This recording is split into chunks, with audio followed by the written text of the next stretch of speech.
कृष्णा। राधे राधे आप सभी को। ओम नमो भगवते वासुदेवाय। पौष मास के कृष्ण पक्ष के एकादशी की व्रत कथा सफला एकादशी 2024 में सफला एकादशी का व्रत 7 जनवरी दिन रविवार को रखा जाएगा। महाराजा युधिष्ठिर ने पूछा, हे जनार्दन, पौष कृष्ण एकादशी का क्या नाम है? उस दिन से कौन से देवता का पूजन किया जाता है और उसकी विधि क्या है? कृपया आप मुझे बताएं।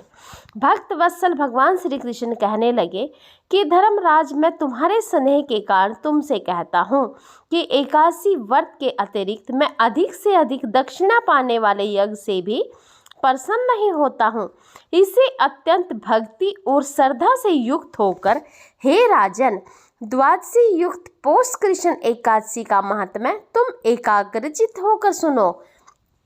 इस एकादशी का नाम सफला एकादशी है। इस एकादशी के देवता श्री नारायण हैं। विधि पूर्वक इस व्रत को करना चाहिए। जिस प्रकार नागों में शेष नाग, पक्षियों में गरुड़, सब ग्रहों में चंद्रमा, यज्ञों में अश्वमेध और देवताओं में भगवान विष्णु श्रेष्ठ है, उसी तरह सब व्रतों में एकादशी का व्रत श्रेष्ठ है। जो मनुष्य सदैव एकादशी का व्रत करते हैं वे मुझे परम प्रिय हैं। अब इस व्रत की विधि कहता हूँ। मेरी पूजा के लिए ऋतु के अनुकूल फल, नारियल, नींबू, नैवेद्य और 16 वस्तु का संग्रह करें। 5000 वर्ष तप करने से जो फल मिलता है उससे भी अधिक सफला एकादशी का व्रत करने से मिलता है। हे राजन, अब आप एकादशी की कथा सुनाइए। चंपावती नगरी में एक महिषीमान नाम का राजा राज्य करता था। उसके 4 पुत्र थे। उन सब में लुम्पक नाम वाला बड़ा राजपुत्र महापापी था। वह पापी सदा पर स्त्री और वेश्यागमन तथा दूसरे बुरे कर्मों में अपने पिता का धन नष्ट किया करता था। सदैव ही देवता, ब्राह्मण, वैष्णवों की निंदा किया करता था।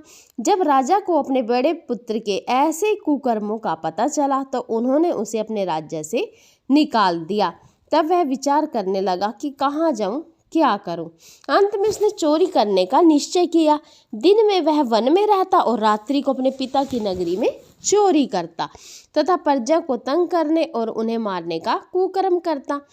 कुछ समय पश्चात सारी नगरी भयभीत हो गई। वह वन में रहकर पशु आदि को मारकर खाने लगा।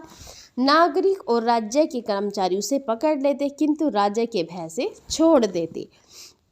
वन के एक अति प्राचीन विशाल पीपल का वृक्ष था। लोग उसकी भगवान के समान पूजा करते थे। उसी वृक्ष के नीचे वह महापापी लुम्पक रहा करता था। इस वन को लोग देवताओं की क्रीड़ास्थली मानते थे। कुछ समय पश्चात पौष कृष्ण पक्ष की 10वीं के दिन वह वस्त्रहीन होने के कारण शीत के चलते सारी रात्रि सो नहीं सका। उसके हाथ पैर अकड़ गए। सूर्योदय होते होते वह मूर्छित हो गया। दूसरे दिन एकादशी को मध्याह्न के समय सूर्य की गर्मी पाकर उसकी मूर्छा दूर हुई। गिरता पड़ता वह भोजन की तलाश में निकला। पशुओं को मारने में वह समर्थ नहीं था।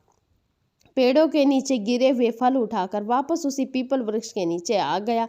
उस समय तक भगवान सूर्य अस्त हो चुके थे। वृक्ष के नीचे फल रखकर कहने लगा, हे भगवान, अब आप ही अर्पण हैं ये फल। अब आपको ही ये फल मेरे अर्पण हैं। आप ही तृप्त हो जाइए। उस रात्रि को दुख के कारण रात्रि को नींद भी नहीं आई। उसके इस उपवास और जागरण से भगवान अत्यंत प्रसन्न हो गए और उसके सारे पाप नष्ट हो गए। दूसरे दिन प्रातः एक अति सुंदर घोड़ा अनेक सुंदर वस्तुओं से सजा हुआ उसके सामने आकर खड़ा हो गया। उसी समय आकाशवाणी हुई कि हे राजपुत्र, श्री नारायण की कृपा से तेरे सारे पाप नष्ट हो गए। अब तू अपने पिता के पास जाकर राज्य प्राप्त कर। ऐसी वाणी सुनकर वह अत्यंत प्रसन्न हुआ और दिव्य वस्त्र धारण करके भगवान आपकी जय हो कहकर अपने पिता के पास गया। उसके पिता ने प्रसन्न होकर उसे समस्त राज्य का भार सौंप दिया और वन का रास्ता लिया।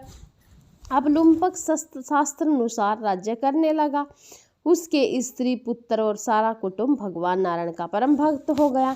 वृद्ध होने पर वह भी अपने पुत्र को राज्य का भार सौंपकर वन में तपस्या करने चला गया और अंत समय में वैकुंठ धाम को प्राप्त हुआ।